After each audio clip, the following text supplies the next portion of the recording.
Kita masuk ke dalam hadis nomor 434 di dalam kitab Riyadhus Shalihin di dalam babur Raja.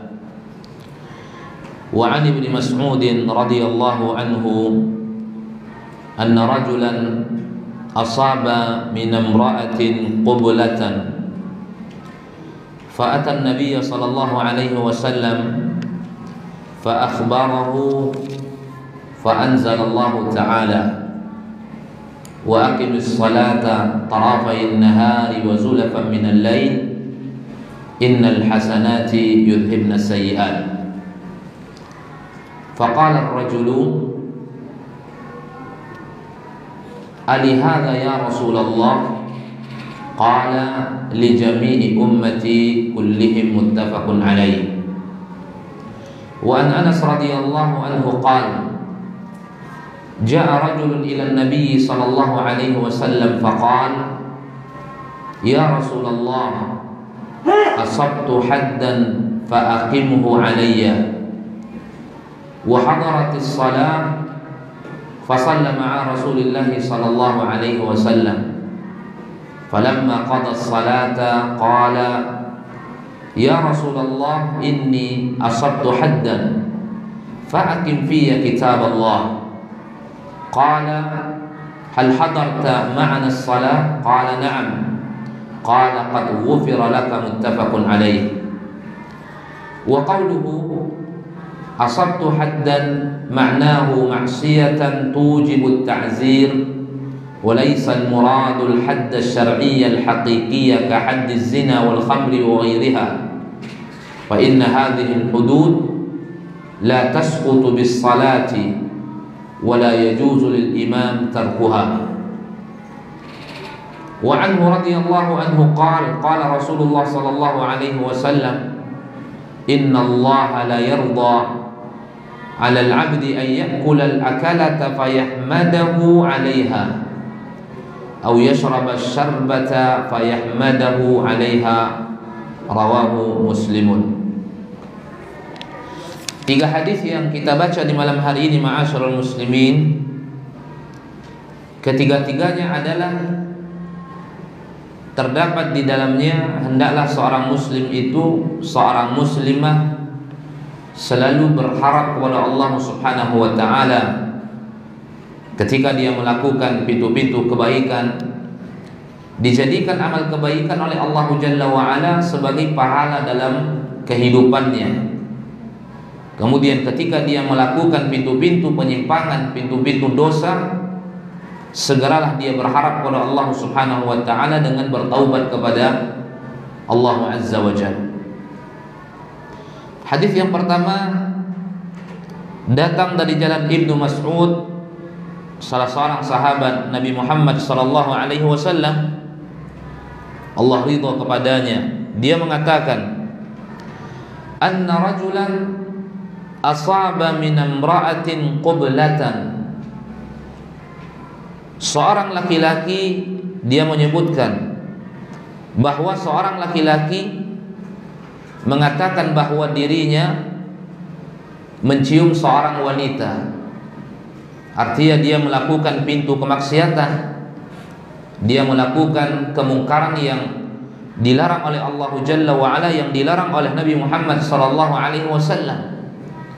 Dan ini adalah kemungkaran alladhi yuaddi ila zina, yang bisa menjadi pintu kepada perbuatan zina. Terjalinnya hubungan yang bukan mahram antara laki-laki dengan wanita yang bukan mahram, maka itu akan menjadi sebab seorang itu melakukan perbuatan yang diharamkan oleh Allah Jalla wa Ala. Maka dia datang kepada Nabi Muhammad sallallahu alaihi wasallam bahwa dia telah melakukan kemungkaran ini dengan seorang wanita. Kemudian dia datang kepada Nabi sallallahu alaihi wasallam dan dia mengabarkan. Begitu dia mengabarkan kepada Nabi sallallahu alaihi wasallam, maka turun sebuah ayat di dalam surat Hud ayat 114. Apa bunyinya? Wa aqimis salata tarafayn nahar wa zulafan minal laili innal hasanati yudhibnas sayyi'at. Dirikanlah salat, kata Allah Jalla wa Ala, di dua sisi siang, wa zulafan minal laili, dan di antara bagian dari malam hari. Innal hasanati yudhibnas sayyi'at. Sesungguhnya kebaikan-kebaikan yang dilakukan oleh seseorang akan bisa menggugurkan keburukan-keburukan yang mereka lakukan. Di sini bentuk daripada raja yang mesti ditanamkan oleh seseorang. Setiap dia terjerumus ke dalam pintu-pintu kemaksiatan, ketika hawa nafsunya mengalahkan dirinya, ketika godaan-godaan syaitan mengalahkan dirinya, kemudian dia terjerumus ke dalam pintu kemaksiatan, maka mesti baginya segera kembali kepada pintu-pintu ketaatan, walam yusirru ala ma fa'alu, dan jangan sampai dia meneruskan apa yang telah dia lakukan. Ini bertanda seorang itu masih memiliki harapan kepada Allah Jalla wa Ala. Begitu dia sadar bahwa dia berada di dalam pintu kemaksiatan, begitu dia sadar bahwa dia berada di dalam kubangan kemungkaran, walam yusirru ala ma fa'alu, mereka tidak meneruskan perbuatan maksiat yang mereka lakukan. Lalu apa yang mereka lakukan setelah itu? Yang mereka lakukan adalah perbuatan kebajikan, ketaatan kepada Allah Jalla wa Ala. Maka di dalam ayat ini dengan tegas Allah Jalla wa Ala memerintahkan mereka melaksanakan salat di siang hari, di malam hari.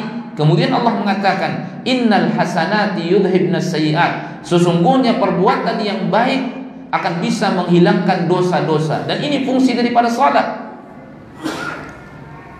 Nah, beberapa hadis yang telah kita lewati juga ada hadis yang memberikan permisalan, dan di dalam masih dalam pembahasan raja ini, hadis yang telah kita lewati bahwa suatu ketika Nabi SAW memberikan permisalan salat itu yang dilakukan oleh seorang muslim bagaikan seorang yang mandi di dekat sungai yang mengalir di rumahnya, dan dia mandi 5 kali dalam sehari. Kemudian Nabi SAW bertanya kepada para sahabatnya, ayubki min daranihi syai'a, masihkah tersisa kotoran di badannya? Masihkah ada daki tersisa di badannya? Para sahabat mengatakan, tidak ada ya Rasulullah. Begitu bersihnya orang-orang yang 5 kali dalam sehari mandi, bersih badannya, tidak ada lagi debu di badannya, tidak ada lagi kotoran di badannya, daki di badannya. Kemudian Nabi mengatakan, begitu jugalah 5 waktu salat yang diwajibkan oleh Allah Jalla wa Ala bisa menggugurkan dosa-dosa, kata Nabi SAW, atau kama qala Rasulullah SAW. Nah, begitu juga di dalam ayat ini Allah Jalla wa Ala memerintahkan kita melaksanakan salat di siang hari, di malam hari. Kemudian Allah katakan, innal hasanati yudhibnas sayyi'at. Sesungguhnya perbuatan yang baik, dan yang di sini adalah salat, menghilangkan keburukan-keburukan, kata Allah Jalla wa Ala. Jadi ini yang dikabarkan oleh Nabi kepada laki-laki yang datang tadi. Laki-laki dia mencium seorang wanita, na'udzubillah, melakukan kemungkaran, melakukan dosa. Sebuah perbuatan bisa menjadi pintu terbukanya perbuatan zina. Lalu dia datang kepada Nabi SAW mengadukan bahwa dia telah melakukan dosa. Kemudian turun ayat, artinya apa? Ayat itu memerintahkan dia untuk melakukan pintu kebaikan. Kalau dia lakukan pintu kebaikan, maka dosanya diampuni oleh Allah Jalla wa Ala. Kemudian laki-laki itu mengatakan, Ali hadza ya Rasulullah, apakah ayat ini hanya untukku ya Rasulullah? Kemudian Nabi mengatakan, li jami'i ummati kullihim. Ayat ini turun untuk semua umatku, kata Nabi SAW. Nah, di dalam hadis yang lain, Nabi SAW juga mengatakan, wa atbi'is sayyi'atal hasanata tamhuha, kata Nabi. Iringilah perbuatan yang tidak baik yang kamu lakukan dengan perbuatan yang baik, maka perbuatan yang baik yang kamu lakukan akan menghapus perbuatan yang tidak baik yang kamu lakukan. Makanya ma'asyiral muslimin, di dalam beberapa pelanggaran-pelanggaran di dalam agama kita ada yang disebut dengan kafarah. Ada yang disebut dengan kafarah. Ketika seorang ketika di bulan Ramadan misalnya dia melakukan ya, salah satu pelanggaran di dalam bulan Ramadan melakukan hubungan badan dengan istrinya, maka di dalamnya ada kafarah. Itu adalah dosa, itu adalah sesuatu yang tidak baik, penyimpangan. Ketika seorang juga menzihar istrinya, ada di dalamnya kafarah. Ketika dia melakukan sebuah sumpah, kemudian dia menyalahi sumpahnya, di dalamnya ada kafarah. Ya, artinya apa? Ketika ada pelanggaran, Allah perintahkan untuk menjalani kafarah, Nabi perintahkan menjalani kafarah, dan kafarah itu adalah kebaikan-kebaikan di dalamnya. Ada memberi makan orang fakir, kemudian ada berpuasa 3 hari, ada berpuasa 60 hari, ada memerdekakan budak, kemudian masih ada kafarah-kafarah yang lain yang disebutkan. Itu semua adalah al-hasanat. Innal hasanati yudhibnas sayyi'at. Sesungguhnya perbuatan-perbuatan yang baik akan bisa menggugurkan dosa yang dilakukan oleh seseorang.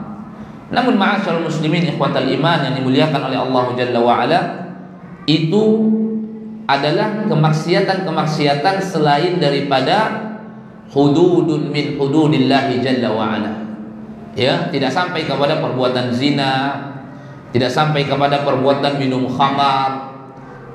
Memang hukuman-hukuman yang telah ditetapkan oleh Islam tidak sampai kepada itu. Ya, kalau sekiranya ada hukuman yang telah ditetapkan, ada di situ rajam, ada di situ cambuk, ya, dan yang lain sebagainya, maka tidak bisa digugurkan hanya sekedar dengan salat. Mesti pelakunya bertaubat kepada Allah Jalla wa Ala, atau ditegakkan kepadanya haddun yang telah ditetapkan oleh Nabi sallallahu alaihi wasallam atau yang telah disebutkan oleh Allah Jalla wa Ala di dalam Al-Qur'an. Adapun dosa-dosa yang di bawah itu yang tidak sampai kepada ada ketetapan had dari Al-Qur'an atau dari sunnah-sunnah Nabi sallallahu alaihi wasallam, yang di situ hanya ada bentuk daripada ta'zir, ya, bentuk daripada peringatan, hukuman yang ditetapkan oleh kebijakan yang ada oleh seorang pemimpin, maka kebaikan-kebaikan yang dia lakukan bisa menggugurkan dosa-dosa yang telah dia lakukan. Maka itulah maksud daripada innal hasanati yudhibnas sayyi'at. Semua perbuatan yang baik bisa menggugurkan dosa-dosa yang telah dilakukan oleh seseorang. Maka kemaksiatan yang dia lakukan ini masih di bawah perbuatan zina. Di bawah perbuatan zina yang di dalamnya ada ta'zir, ya, di dalamnya ada ta'zir, maka turunlah sebuah ayat bahwa ketika dia lakukan pintu-pintu kebaikan, maka biidznillah kebaikan yang dia lakukan dijadikan sebagai penggugur dosa yang telah dia lakukan. Maka bentuk daripada raja yang mesti diharapkan oleh seseorang ketika dia melakukan pintu-pintu kebaikan, maka berharaplah semoga dengan kebaikan yang telah dia lakukan itu dijadikan sebagai penggugur dosa yang telah dia lakukan kepada Allah Azza wa Jalla. Maka ini berlaku untuk semuanya. Jadi ada sebuah kaidah al-ibratu bi umumil lafzi la bi khususis sabab. Ada sebuah kaidah di dalam usul mengatakan al-ibratu bi umumil lafzi la bi khususi as-sabab. Ada sebuah kaidah yang artinya yang menjadi patokan adalah keumuman lafaz ayat yang telah diturunkan oleh Allah Jalla wa Ala, bukanlah, ya, yang menjadi patokan kekhususan daripada sebab yang diturunkan oleh Allah Jalla wa Ala. Maka sebab turun ayat ini seorang laki-laki tadi, tetapi ayat ini berlaku untuk semuanya, bukan hanya untuk seorang laki-laki tadi, karena kaidah yang kita sebutkan tadi, al-ibratu bi umumil lafzi la bi khususis sabab. Ini secara keseluruhan. Kendati pun dalam hadis ini ketika dia bertanya kepada Nabi, alihada ya Rasulullah, akankah ayat ini hanya untukku ya Rasulullah? Nabi mengatakan li jami'i ummati kullihim, maka untuk seluruh umatku. Dalam ayat ini Nabi mengatakan demikian. Begitu juga dalam perkara-perkara yang lain. Jadi ketika ada satu peristiwa kemudian turun ayat, maka patokan perlakuan ayat itu, penerapan ayat itu dikembalikan kepada keumuman lafaz ayat itu, bukan dikembalikan kepada, ya, kekhususan sebab turun ayat yang telah diturunkan oleh Allah Azza wa Jalla. Kemudian hadis yang kedua dari Anas radhiyallahu anhu. Dari Anas, Allah ridha kepadanya, salah seorang sahabat yang sering kita sebut, ya, dan banyak juga hadis yang dibawakan oleh Imam An-Nawawi di dalam kitabnya ini datang dari jalan Anas radhiyallahu anhu, salah seorang pembantu Nabi sallallahu alaihi wasallam yang sangat berkhidmat kepada Nabi sallallahu alaihi wasallam, dia mengatakan, "Ja'a rajulun ila Nabi sallallahu alaihi wasallam, faqala ya Rasulullah, asabtu haddan fa'aqimhu alayya." Ya Rasulullah, aku melakukan perbuatan yang ada had di dalamnya, yang ada hukuman. Ya, para ulama mengatakan had yang dia maksud adalah ta'zir. Ya, karena sama apa yang telah diputuskan oleh Nabi seperti yang di atas juga. Dengan salat juga gugur dosa-dosa yang telah dia lakukan. Sementara andaikan itu al-haddul haqiqiyyu seperti zina, seperti khamar atau yang sekelas dengannya, maka tidak bisa digugurkan dengan salat. Kalau sekiranya ya diberi hukuman, maka hukuman yang menggugurkan adalah hukuman yang telah ditetapkan oleh Allah Jalla wa Ala. Ketika dia berzina, maka hukumannya ketika dia belum menikah dicambuk 100 kali. Ketika dia telah menikah maka dirajam. Atau ketika tidak didirikan kepadanya, maka dengan taubatan nasuha, ketika tidak diangkat perkaranya kepada hakim, ketika tidak diangkat perkaranya kepada qadi, kepada penegak hukum, dan tidak diketahui, maka dia bertaubat kepada Allah Jalla wa Ala. Tidak cukup dengan kebaikan-kebaikan saja.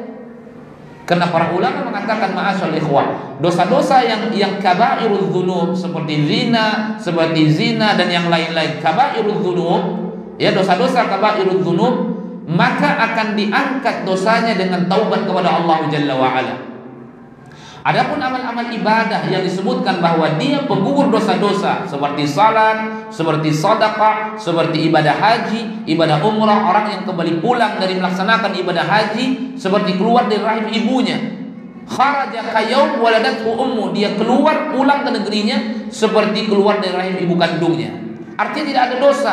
Para ulama mengatakan ini adalah shaghairudz dzunub, dosa-dosa yang bukan dosa besar. Ya, dosa-dosa yang bukan dosa besar. Maka ucapan sahabat ini ketika dia mengatakan kepada Nabi, asabtu haddan, aku melakukan perbuatan yang di dalamnya ada ketetapan hukuman. Para ulama mengatakan itu adalah ta'zir, dan ini disebut juga oleh Imam An-Nawawi, ya, wa qawluhu asabtu haddan ma'nahu ma'siyatan tujibut ta'zir. Artinya adalah dia melakukan perbuatan kemaksiatan yang di dalamnya ada ta'zir. Ini di bawah had. Walaisal muradul haddus syar'iyyah al-haqiqiyyah. Bukanlah maksudnya haddus syar'i yang hakiki seperti had zina dicambuk, kalau dia sudah menikah dirajam, seperti had minum khamar dicambuk, atau yang semisal dengan dosa-dosa ini. Fa inna hadhil hudud, maka had yang seperti ini la tasqutu bis salah, tidak gugur dosanya dengan salat. Ada orang yang berzina, melakukan dosa-dosa besar yang ada ancaman bagi pelakunya, diancam dengan neraka, diancam untuk tidak masuk ke dalam surga, diancam Allah tidak akan melihat kepadanya pada hari kiamat. Sekedar melaksanakan salat, maka dosa-dosa itu tidaklah gugur andaikan dia tidak bertaubat dan tidak mengikrarkan di hadapan Allah Jalla wa Ala. Jadi mesti dengan taubat kepada Allah Subhanahu wa taala atau didirikan hukuman kepadanya. Apapun maksiat daripada had yang ada di dalamnya, ketika didirikan hukuman kepada pelakunya dan ikhlas dia menerima hukuman itu, maka itu sebagai tebusan terhadap dosa yang telah dia lakukan. Atau tidak sampai perkaranya kepada qadi, ya, tidak sampai ke perkaranya kepada hakim, tentu tidak ditegakkan hukuman kepadanya, maka dengan taubat kepada Allah Jalla wa Ala. Dia mesti bertaubat dengan taubatan nasuha, terdapat padanya syarat-syarat taubat. Kalau sekiranya tidak, maka Allah tidak memberikan ampunan kepadanya di muka bumi. Namun di akhirat, pelaku dosa besar ini tahta masyiatillahi azza wajalla, di bawah kehendak Allah azza wajalla. Ya, pelaku dosa besar tahta masyiatillahi jalla wa ala, di bawah kehendak Allah jalla wa ala. Namun di muka bumi wajib mereka bertaubat. Jadi tidak hanya dengan sedekah lalu gugur dosa zina, tidak. Tidak hanya dengan sedekah kemudian dosa gugur dosa membunuh, tidak. Tidak hanya dengan salat, tidak hanya dengan istighfar dengan lisan saja tanpa bertaubat kepada Allah Jalla wa Ala, tidak. Tetapi dosa-dosa besar diampuni bi taubatin shadiqatin, dengan taubat yang jujur kepada Allah Azza wa Jalla. Maka maksud daripada perkataan sahabat ini, asabtu haddan, aku melakukan perbuatan yang ada di dalamnya had, maksudnya adalah ta'zir. Maksudnya adalah ta'zir. Nanti hukumannya di bawah hukuman-hukuman hudud. Dan ta'zir ini dikembalikan kepada pemimpin atau dikembalikan kepada hakim yang memandang maslahat apa yang akan diberikan hukuman kepadanya. Yaitu kemaksiatan-kemaksiatan yang dilakukan oleh seseorang yang dipantau oleh penegak hukum, ya, namun hukuman itu tidak disebutkan oleh Islam, maka nanti dikembalikan kepada pemimpin, maka disebut dengan ta'zir. Ya, maka disebut dengan ta'zir. Misalnya berdua-duaan yang bukan mahram, kemudian seperti tadi berciuman, kemudian ketahuan. Kalau di tempat itu ada lajnah amar ma'ruf nahi munkar misalnya, ada di bawah negara misalnya, di bawah satu kepemimpinan dan mereka mendapat izin di bawah negara misalnya, maka itu dihukum. Namun tidak ada hukuman dari Islam yang menetapkan itu. Berbeda dengan zina, berbeda dengan membunuh, berbeda dengan mencuri. Ini hudud. Adapun kemaksiatan di bawah itu, maka ta'zir nanti dikembalikan kepada wewenang yang telah ditetapkan oleh pemimpin di suatu tempat. Maka ini maksud daripada perkataan sahabat ini. Kemudian begitu dia menyampaikan hal ini kepada Nabi, dia mengatakan, fa'aqimhu alayya, maka tegakkan hukuman kepadaku ya Rasulullah. Tegakkan hukuman kepada wa hadaratis salatu, kemudian masuk waktu salat. Ya, jadi belum sempat Nabi menyampaikan solusi kepadanya, maka masuk waktu salat. Fa sallama Rasulullah sallallahu alaihi wasallam, kemudian dia salat bersama Nabi sallallahu alaihi wasallam. Falamma qada salata, begitu salat didirikan, selesai dilakukan, dia mengatakan, ya Rasulullah, inni asabtu haddan. Ya Rasulullah, aku telah melakukan perbuatan yang ada di dalamnya hukuman, yang ada di dalamnya hukuman. Fa'akim fiyya kitab Allah, tegakkan kepadaku Al-Quran. Artinya apa? Apa keputusan Al-Quran, maka tegakkan kepadaku ya Rasulullah. Lalu Nabi mengatakan, hal hadarta ma'ana salata, apakah engkau salat bersama kami? Apakah engkau salat bersama kami tadi? Kata Nabi sallallahu alaihi wasallam. Qala na'am, iya.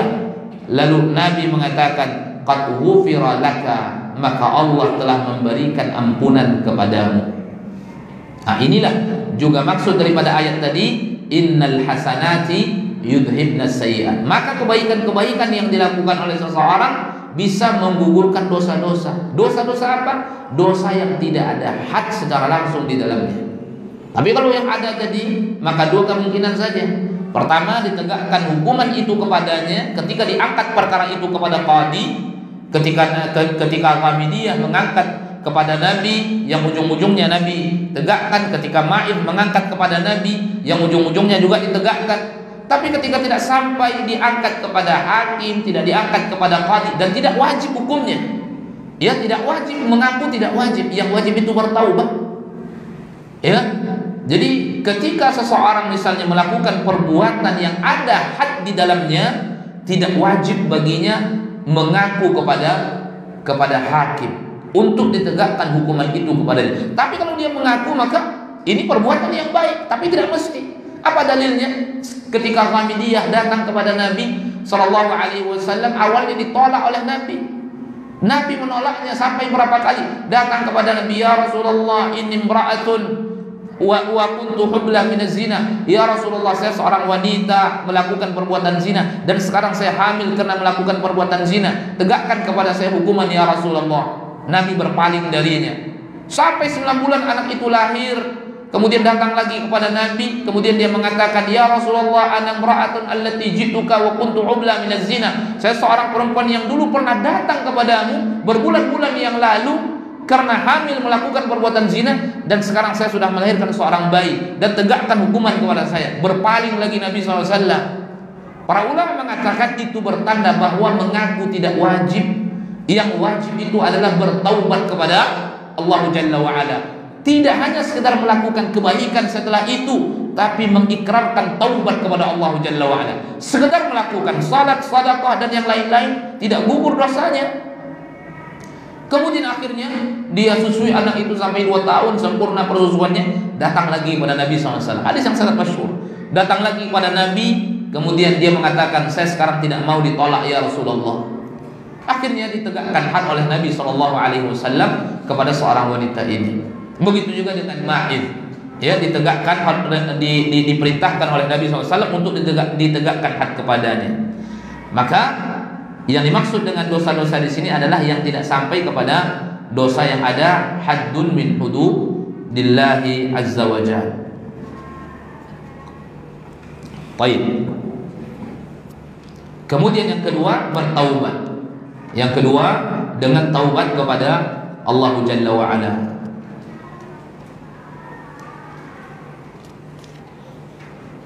Hadis berikutnya, sebelum kita lanjutkan, ada beberapa faidah yang bisa kita ambil dari hadis yang telah kita baca tadi, ya, bahwa di dalam hadis itu terdapat keutamaan melaksanakan salat. Di dalam hadis itu terdapat keutamaan melaksanakan salat, bisa menggugurkan dosa seseorang dan mengangkat derajatnya. Jangankan melaksanakan salat itu sendiri, ma'asyiral ikhwan, perjalanan dari rumahnya saja itu sudah ada keutamaannya. Begitu dia keluar dari rumahnya, kemudian dia melangkahkan kakinya, 1 langkah digugurkan dosanya. Dosa yang digugurkan dosa-dosa kecilnya. Kemudian dia melangkah, diangkat derajatnya oleh Allah Jalla wa'ala. Jadi ketika melangkahkan kaki saja bisa menggugurkan dosa dan mengangkat derajat seseorang, apalagi salat yang dia lakukan. Ya, apalagi salat yang dia lakukan. Maka itulah yang dijadikan oleh Allah Jalla wa'ala sebagai penggugur dosa. Tapi dosa apa yang digugurkan? Dosa yang digugurkan bukanlah dosa-dosa besar yang ada haddun min hududillah di dalamnya. Ya, bukanlah dosa yang ada haddun min hududillah di dalam perbuatan dosa yang dilakukan oleh seseorang. Masuk waktu ya? Belum? Baik. Kemudian kita lanjutkan. Wa anhu radhiyallahu anhu qala Rasulullah sallallahu alaihi wasallam, inna Allah la yarda 'ala al-'abdi an ya'kula al-akalata fayahmadahu 'alayha aw yashraba asy-syarbata fayahmadahu 'alayha, rawahu Muslim. Berkata Nabi sallallahu alaihi wasallam, masih dari hadis Anas ibn Malik radhiyallahu anhu, khadimu Rasulillah sallallahu alaihi wasallam, sesungguhnya Allah Jalla wa ala sungguh ridha kepada seorang hamba yang makan satu makanan lalu dia memuji Allah Azza wa Jalla. Ya, maka di mana letak rajaknya? Letaknya adalah innallaha la yarda. Kata Nabi, sesungguhnya Allah ridha. Artinya apa? Setiap kita makan, harapkanlah di dalamnya keridhaan Allah Azza wa Jalla. Apalagi makan yang kita lakukan dengan tujuan agar kembali datang kekuatan kita. Dengan kekuatan ini kita bisa melaksanakan ibadah, kita bisa melaksanakan ritual ibadah kepada Allah Jalla wa'ala, hadir majlis ta'lim, kita bisa melaksanakan ibadah, kita bisa melangkahkan kaki kita, memiliki kekuatan, melakukan kebaikan-kebaikan. Maka setiap kita makan, harapkan di dalamnya untuk menggapai ridho Allah Jalla wa'ala. Kenapa? Karena Nabi mengatakan innallaha la yarda, sesungguhnya Allah ridha atas seorang hamba ketika dia makan satu makanan lalu dia memuji Allah Jalla wa'ala. Ya, nikmat yang besar rezeki ketika Allah bagi kepada kita. Betapa banyak manusia ma'asyarul ikhwah yang hidup dalam kesempitan, yang tidak dibagi rezeki oleh Allah Jalla wa Ala sesuai dengan hikmah kebijaksanaan yang diinginkan oleh Allah Jalla wa Ala. Maka puji Allah Jalla wa Ala dan harapkan keridhaan di dalamnya, karena Nabi mengatakan Allah ridha. Ketika seorang hamba berkata alhamdulillah alladzi saqani wa ja'alani minal muslimin, ketika seorang hamba mengatakan bismillah sebelum dia makan, harapkan di dalamnya keridhaan dari Allah Subhanahu wa taala.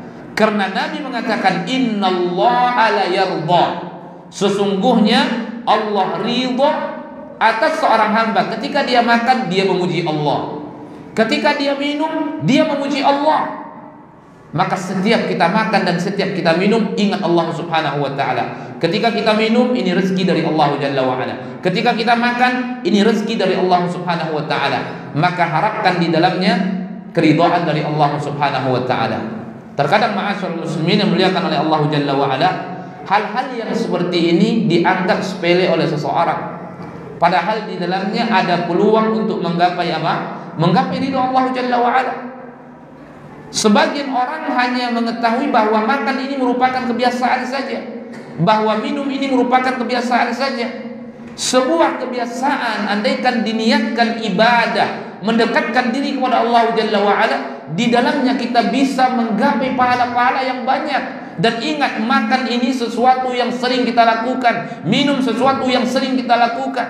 Dari makan yang seorang mungkin menganggap kebiasaan, ini bisa menjadi ibadah yang akan besar pahalanya karena terus menerus, apalagi memang ibadah yang sesungguhnya ibadah itu. Maka setiap kita melakukan pintu-pintu kebaikan kepada Allah Jalla wa Ala, dan di situ ada bermakna-makna kebaikan atau dijadikan sebuah wasilah kepada kebaikan-kebaikan, contohnya makan, minum bisa menjadi wasilah untuk kebaikan-kebaikan, maka harapkan di dalamnya ridha dari Allah Subhanahu wa taala. Karena Nabi sallallahu alaihi wasallam mengatakan innallaha la yardha, sesungguhnya Allah ridha kepada seorang hamba yang ketika dia makan dia memuji Allah, kepada seorang hamba ketika dia minum maka dia memuji Allah tabaraka wa ta'ala. Baik, kita azan dulu, setelah azan kita lanjutkan satu hadis lagi. Sallallahu wasallam wa baraka wa anna ala abdihi wa rasulih nabiyina Muhammadin wa ala alihi washabbihi. Baik, kita lanjutkan hadis yang keempat, 437. Wa an Abi Musa radhiyallahu anhu an Nabi sallallahu alaihi wasallam, inna Allah ta'ala yabsutu yadahu bil laili liyatuba musii'un nahar wa yabsutu yadahu bin nahari liyatuba musii'ul laili hatta tatlu'a asy-syamsu min maghribiha, rawahu Muslim. Dari Abu Musa, Allah ridha kepadanya, dari Nabi sallallahu alaihi wasallam, Nabi berkata, sesungguhnya Allah Jalla wa Ala membentangkan tangannya di malam hari untuk menerima taubat orang yang melakukan keburukan di siang hari. Wa yabsutu yadahu bin nahari, dan Allah membentangkan tangannya di siang hari liyatuba musii'ul laili, untuk menerima taubat orang-orang yang melakukan keburukan di malam hari, hatta tatlu'a asy-syamsu min maghribiha, sampai terbit matahari dari arah barat. Hadis ini ma'asyarul muslimin yang dimuliakan oleh Allah Jalla wa Ala, juga di dalamnya mengandung raja. Bagaimana harapan seorang hamba kepada Allah Subhanahu wa taala agar Allah selalu menerima taubatnya, dan berharaplah. Dan ketika seorang hamba bertaubat kepada Allah Jalla wa Ala, dia mesti berbaik sangka kepada Allah Jalla wa Ala bahwa Allah Jalla wa Ala menerima taubatnya biiznillah. Tidak boleh seorang hamba itu menanamkan sifat suudzon, sifat buruk sangka kepada Allah Subhanahu wa taala, kepada orang-orang yang telah melumuri dirinya dengan dosa, bahkan melampaui batas terhadap dosa yang telah mereka lakukan. Mereka dipanggil oleh Allah Jalla wa Ala, katakan wahai Muhammad kepada hamba-hambaku yang telah melampaui batas terhadap dosa yang mereka lakukan, la taqnatu min rahmatillah, Jangan kamu pernah putus asa terhadap rahmat Allah Jalla wa'ala. Artinya apa? Harapkan selalu rahmat itu. Innallaha yaghfiru dzunuba jami'a. Sesungguhnya Allah mengampunkan seluruh dosa, dosa apapun. Ya, sesungguhnya Allah Jalla wa'ala memberikan ampunan kepada seluruh dosa. Banyak kita sampai kepada kita riwayat-riwayat tentang dosa-dosa yang diampuni oleh Allah Jalla wa'ala. Luar biasa. Maha luasnya ampunan yang dibentang oleh Allah Jalla wa'ala. Maha luasnya rahmat yang dibagi oleh Allah Jalla wa'ala. Inilah yang selalu yang mesti kita harapkan. Jadi setiap hawa nafsu kita mengalahkan kita, dan kita terkalahkan oleh hawa nafsu kita, kemudian kita melakukan pintu kemaksiatan sesering apapun, kembalilah kepada Allah Jalla wa'ala dan berharap kepada Allah Jalla wa'ala semoga Allah menerima taubat kita, memberikan rahmat kepada kita. Kenapa demikian? Karena Nabi mengatakan apa? Sesungguhnya Allah Ta'ala membentangkan tangannya di malam hari untuk menerima taubat pelaku dosa di siang hari. Ya, untuk menerima taubat pelaku dosa di siang hari. Di siang hari dia berdosa, di malam hari bertaubat. Orang-orang yang masih memiliki ya kebersihan hati, orang-orang yang masih memiliki kesucian hati, kebaikan hati, walam yusirru ala ma fa'alu. Dia tidak akan lama berada dalam kubangan maksiat itu. Begitu dia ingat bahwa dirinya melakukan dosa, dia langsung keluar. Di siang hari mereka melakukan dosa, di malam bertaubat, dan Allah membentangkan tangannya di malam hari untuk menerima taubat pelaku maksiat di siang hari. Ini setiap malam. Apa kata Nabi SAW? Hatta tatlu asyamsu min maghribiha, sampai matahari terbit dari barat, kata Nabi SAW. Maka rahmat yang seperti ini begitu luas disebutkan oleh Nabi SAW di dalam hadis yang sahih ini, hadis Imam Muslim.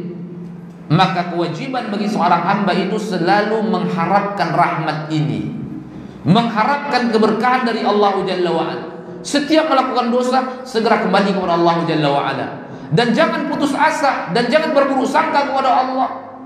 Terkadang orang melakukan pintu kemaksiatan, yusirru ala ma fa'alu, meneruskan perbuatan yang mereka lakukan karena dalam benaknya apa? Sungguh terlalu banyak kemaksiatan yang saya lakukan, maka Allah tidak akan memberikan ampunan kepada saya. Kemudian dia teruskan maksiat.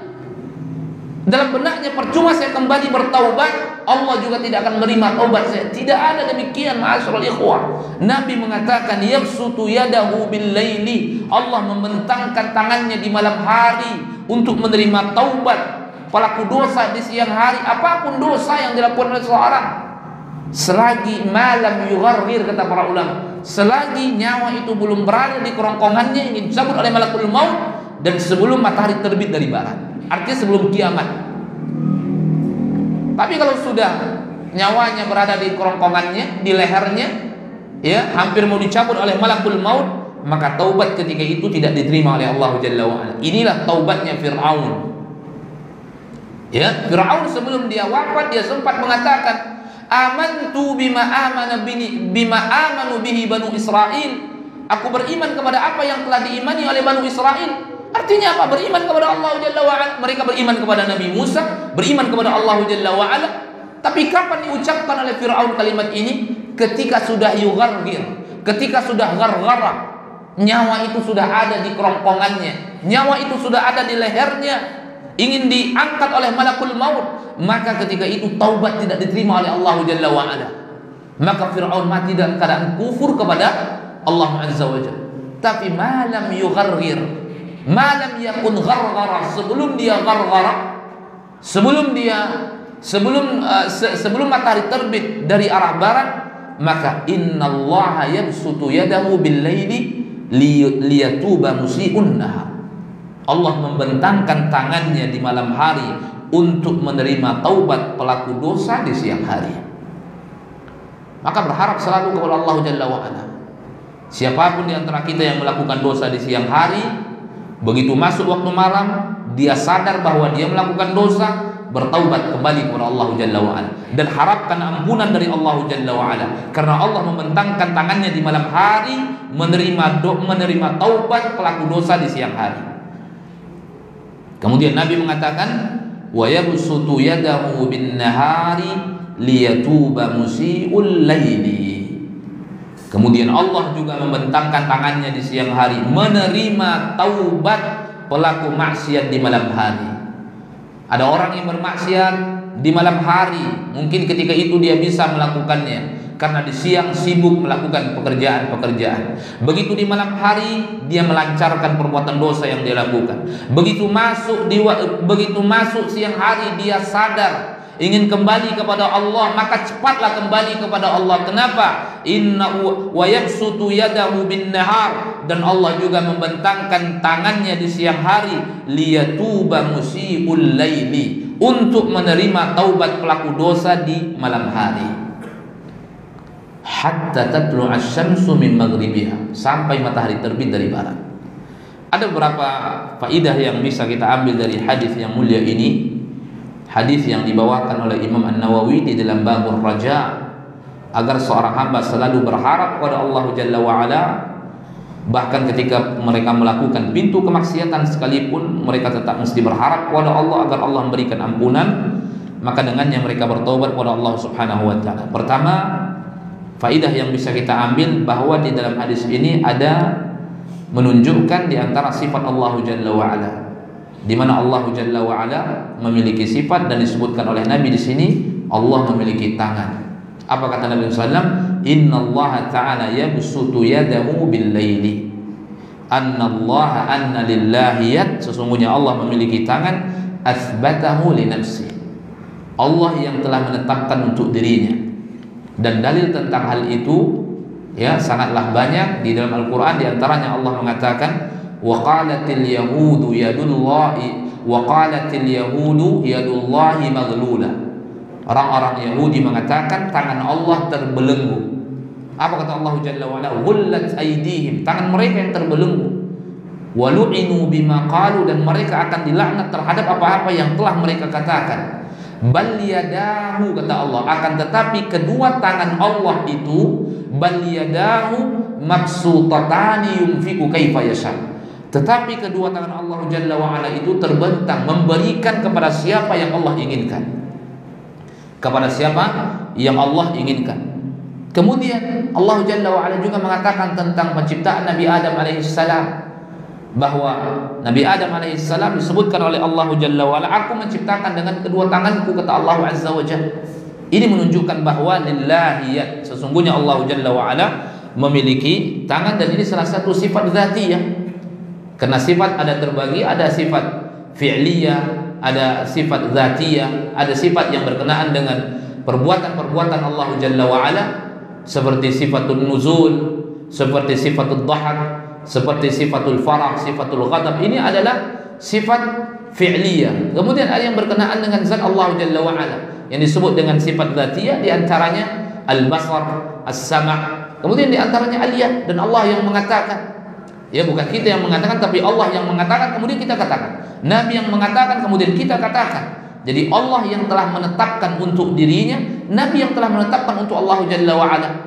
Kaidah yang mesti kita ketahui daripada sifat-sifat Allah Jalla wa'ala, la nuthbituhu illa bima athbatahu Allah wa athbata rasuluh. Kita tidak boleh menetapkan sifat, karena sifat Allah Jalla wa'ala itu tauqifi. Kita tidak boleh menetapkan sifat bagi Allah Jalla wa'ala kecuali Allah yang menetapkan untuk dirinya, atau yang telah ditetapkan oleh Nabi SAW. Sekarang Allah menetapkan untuk dirinya, maka kita tetapkan. Sekarang Nabi yang menetapkan untuk Allah Jalla wa'ala, maka kita tetapkan. Maka kita tetapkan sifat-sifat yang sesuai dengan keagungan yang dimiliki oleh Allah Jalla wa'ala, alladzi yaliqu bi jalalatillah, yang sesuai dengan keagungan Allah Jalla wa'ala. Laisa kamitslihi syai'un wa huwas samiul basir.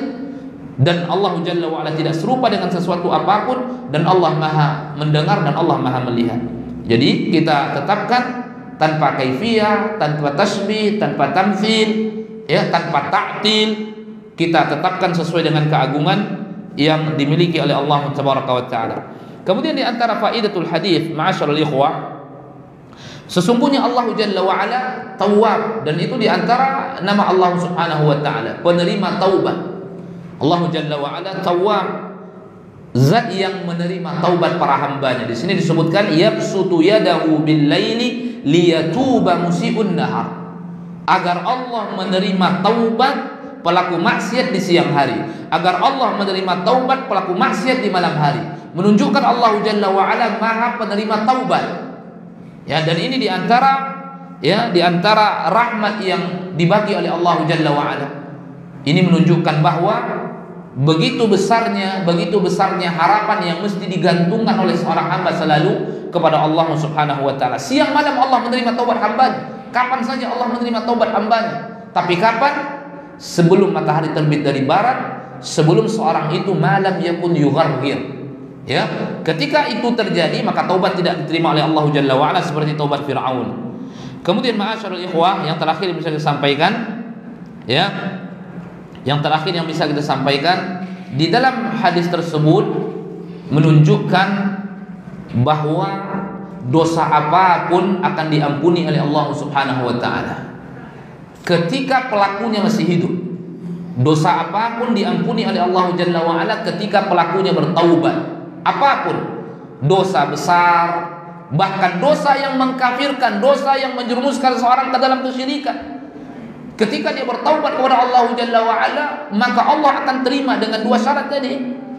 Ketika dia belum yugharrin, ketika matahari belum terbit dari sebelah barat, maka Allah terima, karena Nabi mengatakan apa? Liyatuba musii'unna, agar Allah terima taubat pelaku maksiat di siang apapun maksiatnya, dan Nabi tidak merincikan akankah itu sagha'irudz dzunub, kaba'irudz dzunub, dan kabair apakah mengkufurkan dia, menjerumuskan dia dalam kesyirikan, apapun selagi dia bertaubat kepada Allah Jalla wa Ala, maka Allah berikan kepadanya ampunan. Maka inilah yang mesti selalu hadir di dalam hati kita ma'asyiral muslimin, rasa harap yang tinggi dan besar kepada Allah Subhanahu wa taala. Semoga Allah Subhanahu wa taala selalu membimbing kita untuk melakukan pintu-pintu kebaikan, mendapatkan bimbingan taufik dari Allah Subhanahu wa taala, dan istiqamah di atas kebaikan-kebaikan. Mudah-mudahan apa yang kita sampaikan di malam hari ini bermanfaat. Insyaallah kita lanjutkan di pertemuan yang akan datang.